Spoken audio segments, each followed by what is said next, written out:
We're hearing things. What exactly happened? Okay, so I am new in Parliament.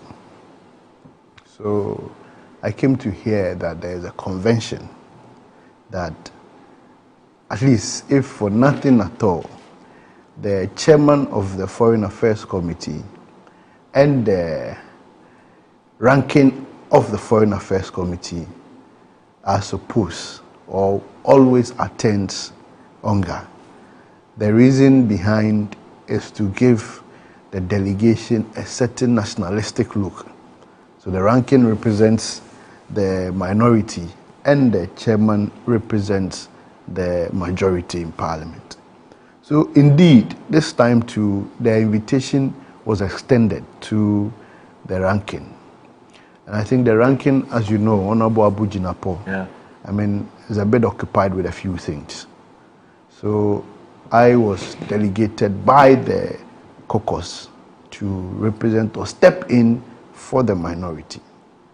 So they called me, took my passport biodatas, took everything, that is the clerk, to our committee.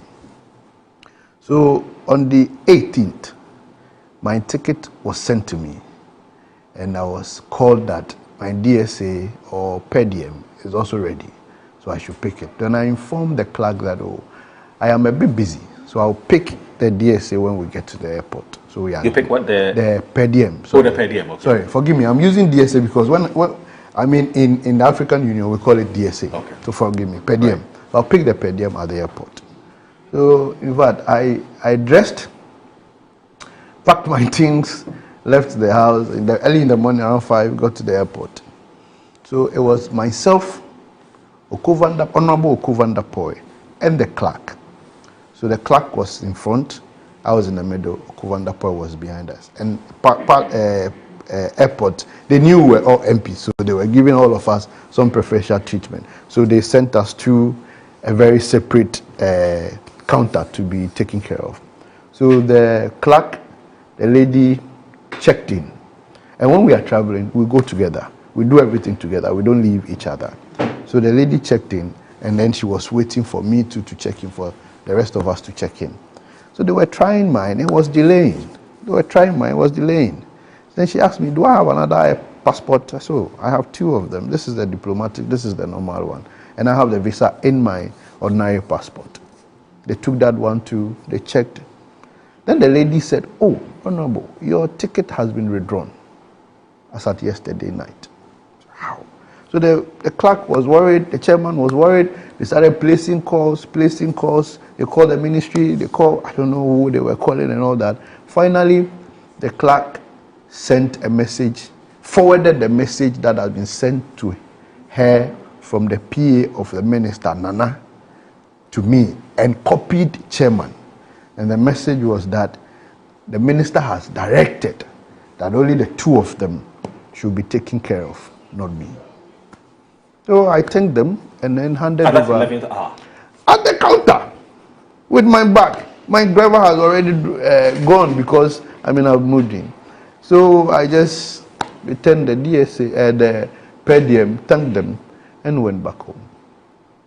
So, but you see, I don't know why, but on the 18th, when the ticket was bought, I was in Côte d'Ivoire, following up per minorities instruction on the Binyeri issue. So we finished, in fact, we went to Côte d'Ivoire 4 days ahead. So we finished everything, and then I put out my report, I think on the 19th. So the following week, that was what happened. So, I don't know whether it has something to do with the Binyeri issue or subsequent. I've been reading some things, but, well, if you ask me, this is what happened. This is what transpired. I see. So, it must have been on Tuesday, I believe, and if I'm wrong, please remind me. I think it must have been on Tuesday or so. The deputy chair for your committee, which is Foreign Affairs and Regional Integration, Dapla, the MP for Jirapa. So the matter came up, and I think it was him and the Botiano English amount from MP. That's Sylvester Tete.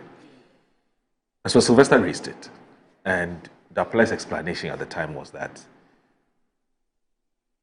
the Foreign Affairs Ministries, the Foreign Affairs Ministry does not have, it's not, so basically it's some sort of a privilege, right?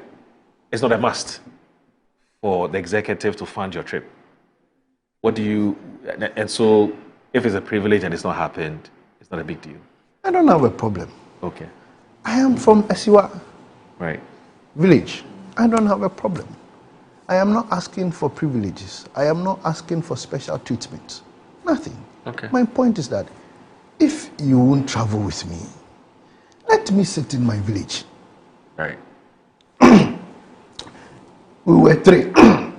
You see, the same courtesies was accorded to the chairman,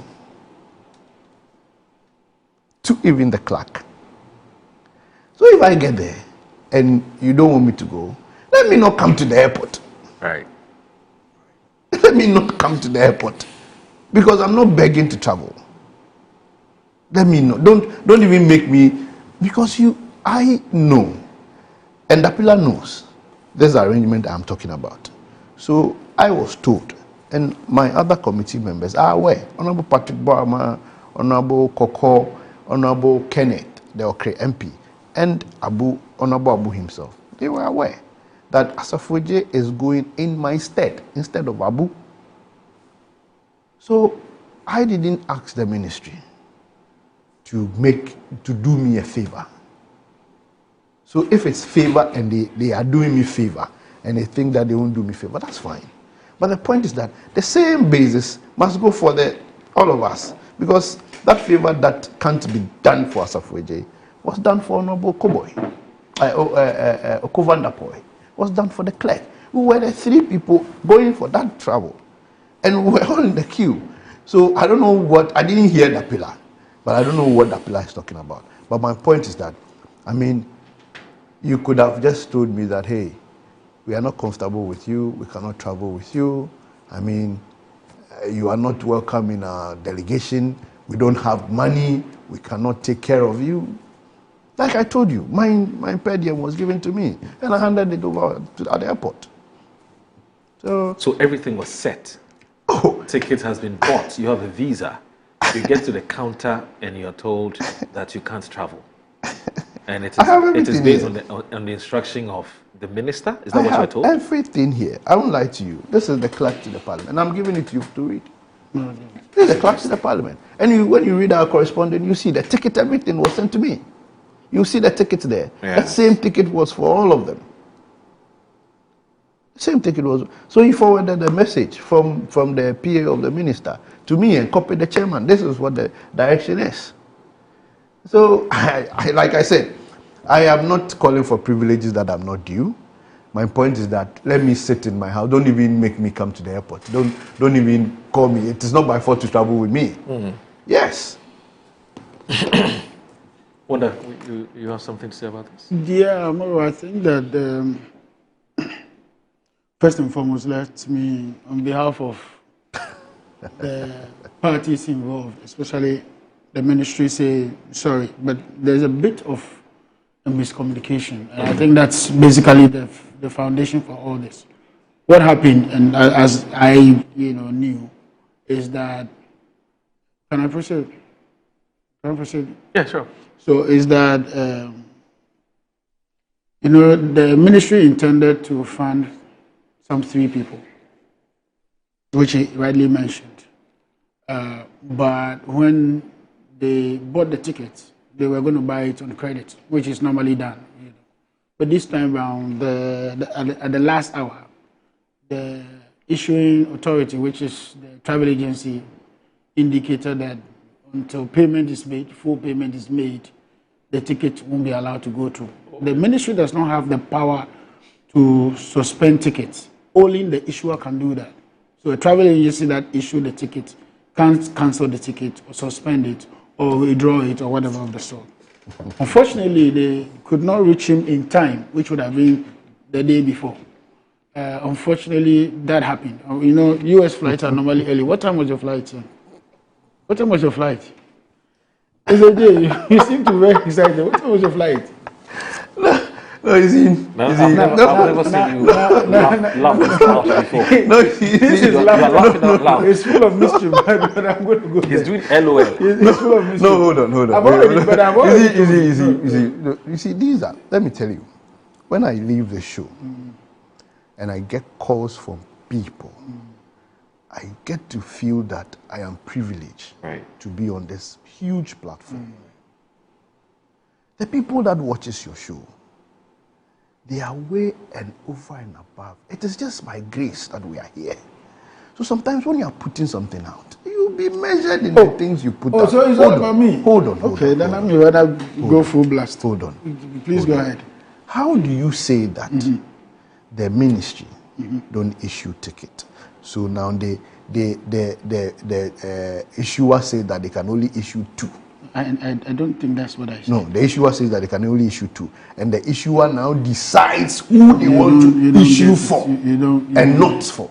Can I make he said it is again.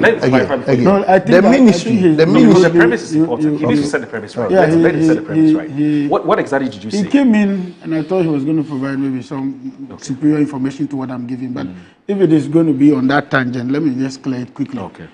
I said that on the day prior to their travel, the issuing authority, which is the ticketing officer or whoever agency the ticket was being bought from, indicated that you have to pay fully before I release all the tickets. If not, I'm cancelling one. Now, between him, the senior ranking himself, and the clerk, these were the 3 people to be sponsored. And so, at that moment, the ministry decided that offload him back to Parliament to fund that one, because we can't fund all from the executive budget. So, release him to the Parliament to fund it. If the systems in Parliament do not allow for that quick action within that short period to get a ticket, that's a different thing altogether. And that's why I'm saying that it is more of a miscommunication issue than a deliberate attempt to remove him. I mean, what does government earn or lose in removing him from such a list? I mean, really. And then number 2, nobody indicated that we're trying to do him a favor. There have been some before you go ahead to talk about the favor issue, let me say granted that a travel agency attempted to get through to him. Yes. And it failed. Yeah. Couldn't they have called Samuel Okudzeto, who is his boss? Because remember, he was going in Sami's stead. Let's not go into the realm of assumptions. No, I'm just asking. Yes, I'm just asking. Yeah, exactly. I'm saying that ask any of the persons close to him to tell him that please don't go to the airport because we can't find your trip. No problem. And I'm saying that it has happened to me before. I was going for a conference in Brussels. Okay. Bought a ticket. Thought that I had agreed with the ticket, issue officer that I'm fine. I got to the airport, realized that no, the ticket was not issued. They did not clear me. It took me a day more to travel. And I'm saying that this is a miscommunication issue. Nobody is trying to do him a favor. It's not as though government is trying to, just because Jinapor is not going and he's going, so we are frustrating him of the sort. What will government lose or gain if he goes or doesn't go? Exactly, it's more about the protocols that exist within the space. And I'm saying that it is more an issue of miscommunication. The assumption that why didn't they call this person or that person is the reason why it's a miscommunication. Then they would have perhaps gotten to him or whatever of the sort. But even if they got back to him and it was still impossible to travel, we are still back to the same issue. The real issue has to do with the fact that Parliament was supposed to have taken him on and issued the ticket on his behalf. The ministry did not have the budget for 3 people traveling on the ministry's budget. Unfortunately, when did the minister leave town? Minister left ahead of you, right? Excuse me, sir. You won't answer again. Minister left ahead of you. I shouldn't come in. So please, let's not make it look as though somebody victimized him or not. Somebody's to be victimized. I mean, he's one harmless soul that I don't think has caused any pain. Do you get where he's coming from? His problem is not the fact that he's not traveled to America. I'm sure he's traveled to America. I've already apologized to him. No, I'm not. The miscommunication. No, I'm not talking about you. Yes. And you see, it's not about you and I. Yeah. We're having a conversation about the issue.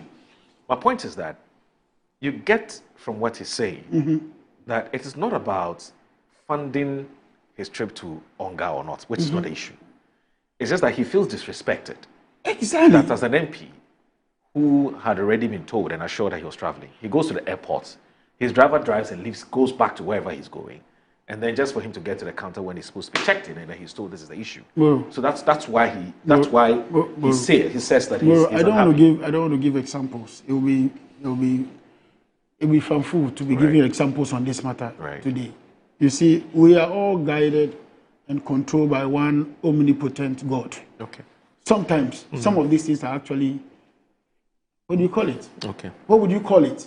I don't know if you understand what I'm saying. All right. So this happening alone should not be the end of the relationship between him and the ministry or the minister or anybody in charge. I am saying that there is a mix-up with communication. I am saying that the ministry does apologize for the way he felt within that period.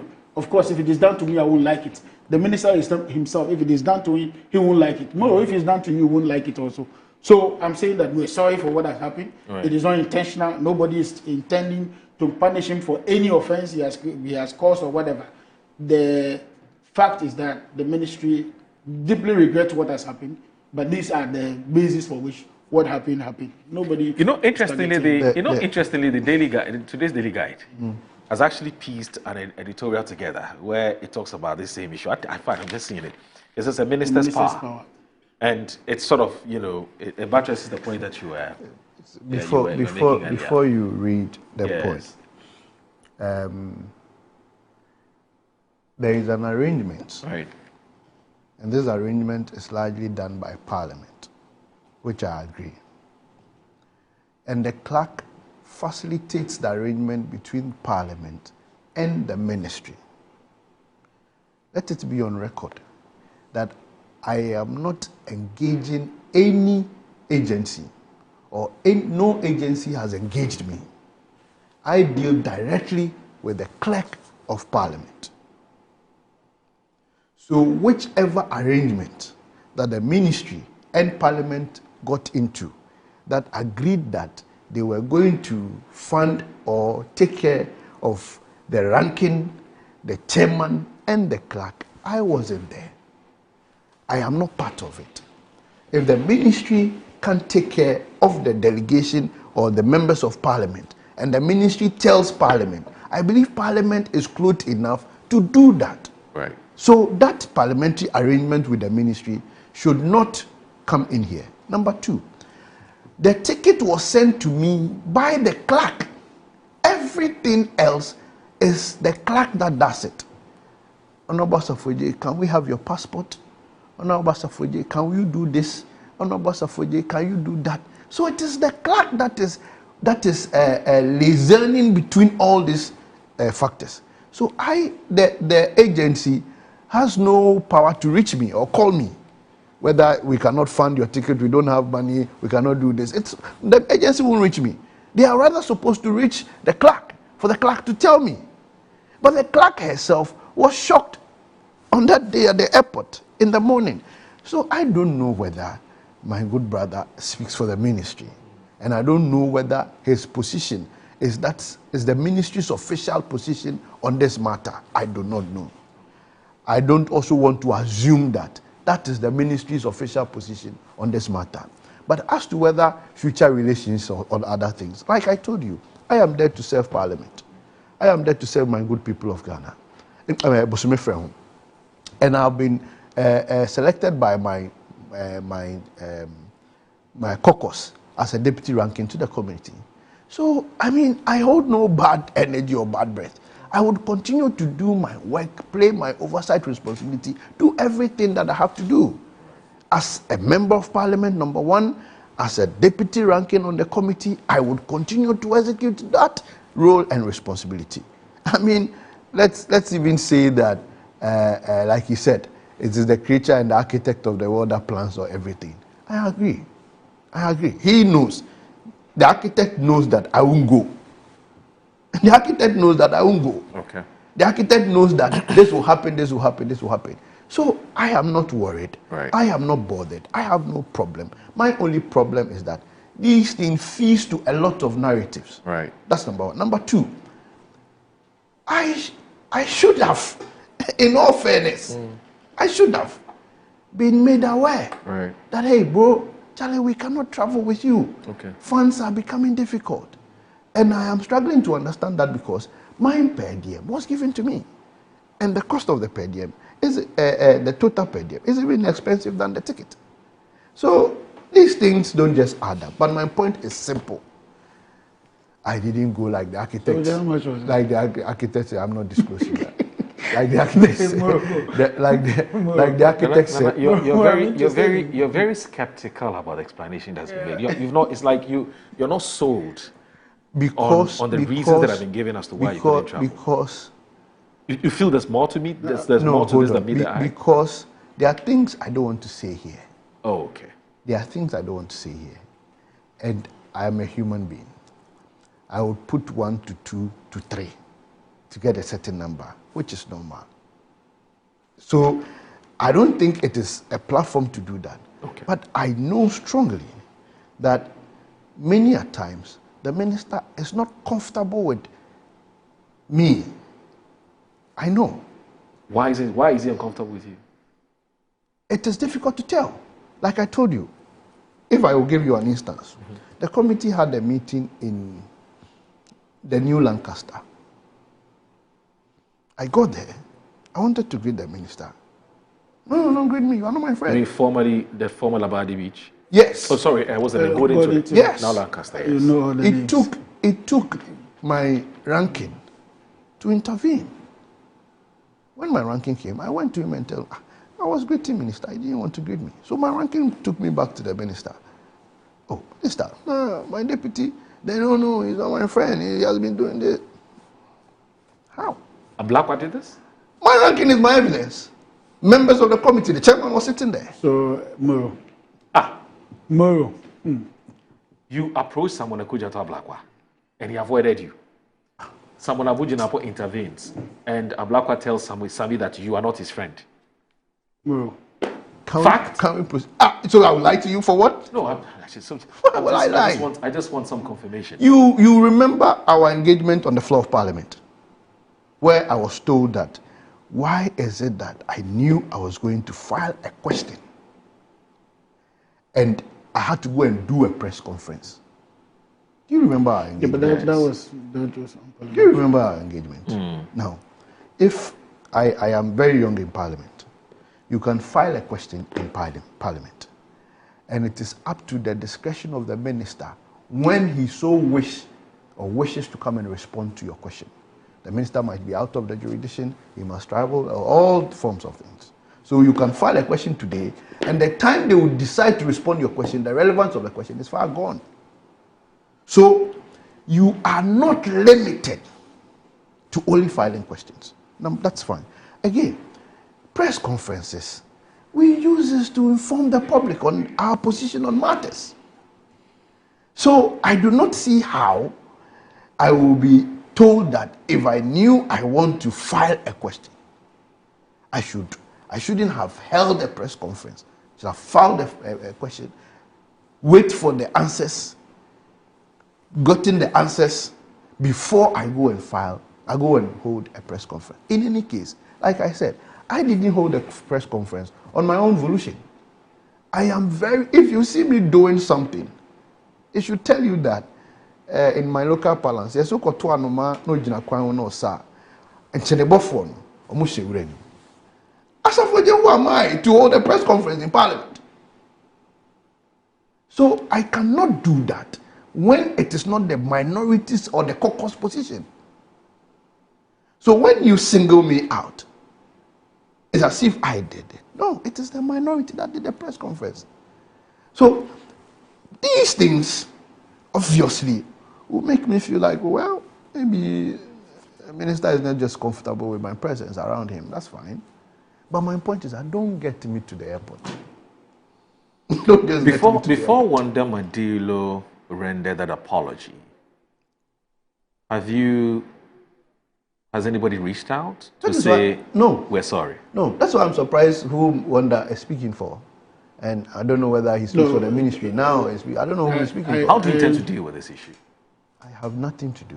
You won't raise it in Parliament? I will not do anything. I'm telling you today. Why? I'll not do anything. No.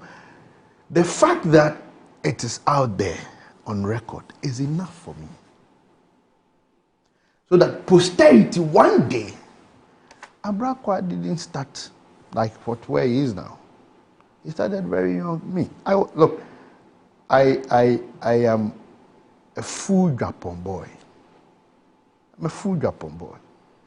My family are still in Japan. A very popular family in Japan. The Asafo Agyei family. Japan is the capital of the minister. He didn't start like this. Some of us, when we were young, we were admiring him. So the way he started, now he's a minister, I am also starting. Gradually, I know the architect he mentioned would do his own architecture work and it will come out so nicely. But this should be on record. Have you discussed this with someone like Okudzeto? Yesterday, how does he feel about it? Yesterday he responded to it. In his presser? In the presser. The question was asked in the presser and he responded to it. I'm not talking about what he said publicly, in your interaction with him. I mean, when it happened, did you talk to him about it? How does he feel about it? Does he intend to escalate it, take it up? I think he would speak to the minister. Okay. I know he will speak to the minister. But the point is that I am not expecting anything. I am not looking out for anything. I will not press anything. It is past and gone.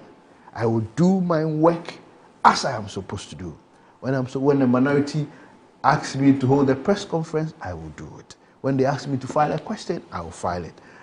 Look, even when you are filing a question in Parliament, you would have to write the question, go and give it to your clerk. I say your clerk, your chief whip, to vet the question.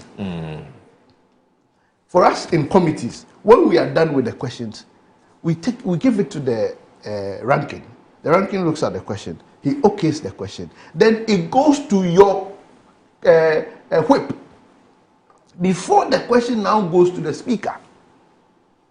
Okay. So I will not just file a question on my own volition. All right. So, like I said, I am done. I don't have any problem. Like I said. No. Wonder. He says nobody has called him to apologize. Yeah, but all the officials he mentioned are actually out of town. The clerk is out of town. The minister is out of town. The chairman of the committee is out of town. Oh. I'm coming. Because they're out of town, they can't apologize. But you're saying that nobody reached out, and I'm saying they're actually out of town. He knows that well. But let me try to integrate a few things. It is not entirely true that when you file a question in Parliament, the minister decides unilaterally when to respond. That's not true. It's always in consultation with the minister. The question is addressed to the minister. The minister indicates his available period. Or Parliament tells you when you should come and do that. If you're not comfortable with the date, you change it. Ministers do not. In fact, sometimes they are subpoenaed to the floor of Parliament to answer questions. It's not entirely true. Listen, democracy comes with responsibility. If we chose for ourselves democracy, and therefore a question that is filed in Parliament has a procedure based on which the minister responds, you must be patient. It cannot be the case that because you have a question to ask, and so everything must come to an end, and then the minister must appear, and then from somehow those questions are answered, and that satisfied you alone. No, that can't be the case. We have models based on which these things are run. And he is just in Parliament. He's in Parliament for the first term. We agree that he might be young in Parliament and whatever. I am not in Parliament, maybe one day. But let's be clear in our mind that it is not true that the ministers who are hauled before Parliament decide when. It's not a unilateral decision for you to decide when. In fact, even if they give you a date and you fail to appear, there are sanctions for that. So it cannot be. Number two, in that particular instance when he talked about his presser and the issues that fell out of it, Parliament does it all the time. That you knew you had a question to ask, of which question you want reasons and answers to what you're going to put out in the public. Without hearing from the minister or from the official source, you have poisoned, as it were, the minds of the public. Now you want answers from the minister. To what end? So there's a moral obligation as a member of Parliament when you seek answers to certain issues from a ministry to wait and allow time. If you think that time is of essence, then go to the speaker and to your leadership and explain that this is of urgency. Is he telling me that the people who he would have passed this question through, who would have read it, who would have proofread it and all that, do not know that such a question was of urgency or importance. Is that what the case is? So it's not entirely the case, and I think that we need to correct some of these impressions. The bit about he and the minister having some, relational issues, I think that can be settled by them, in their private issues. I didn't think that will even come on TV, live TV, on a day like this, because he's indicated to that there's no bad blood, there's nothing, and they are fine, everything is okay, and all that. Then, boom, we hear that he has some relational issues with the minister. They are humans, and I will not sit down here and pretend that when you're in leadership, some of these things don't come up. It comes up. People offend people, whatever it is, that should be private. The business of government of the day is that both of them, as minister and as MP, have been paid to deliver a certain outcome. All that we want from them is the outcome, and not the personal issues. I want to pray that what he said is not the full story, and that the minister may have his own view. Whatever the view is, whatever his view is, my prayer is that one day we can come to a more clear. Do you now understand? And I don't want us to belabor this point. I don't want us to drag this because we have a lot to talk about. But do you now understand why I felt, in all sincerity, that when this matter came up, because it was all over the place, I would have thought that either Blackwell or his deputy could have, out of respect, and not just respect for him, but respect for Parliament, and his respect for his colleagues in Parliament, could have reached out. These days, you don't have to be physically present here. I agree. So, just a second. Either send him a text, a WhatsApp. I've heard about your issue. I'll revert shortly, but my sincere apologies. Or even call him and explain exactly what happened. That way, he may not even find it morally compelling, or necessary to even go public and talk about it. Because as we sit here, you don't even have an official explanation as exactly what happened. You're only explaining based on what you picked up from the people you've spoken to. Do you get it? No, I'm just buttressing the point you make. I agree. Yes. If you do any extrapolation, but the one I will not take is that they could have reached out, whichever form or way it is. It has not happened. Yeah. We made progress. Okay. We said, and I've even gone ahead to apologize to him on those people's behalf. Yes. I am not going to sit down here and say that, oh, you should be happy, there's nothing wrong. I won't fake that. That's the truth, that he was hurt. And he was hurt because something went wrong. All right. Can we make progress? Okay. So speaking about progress. And he will take it now that everybody says sorry. I've actually spoken to a couple of people on this matter. And what I put out is going to be the position, or is the position. All right. However, the right things will be done. When the minister is in town, Honorable, the part at the back will be fine. Is it apology accepted, go and sin no more, or you're still thinking about it? Oh, he's like I said, I have nothing. Okay, that's fine. He's left it. He's a very big man. You know, he's also a minister of the word. So he's so that's why you're lucky. He's a minister of the word. Anointed servant, Holy Ghost, tongue talking. Anyway, you lay hands to us. So let's stay a bit more with your committee.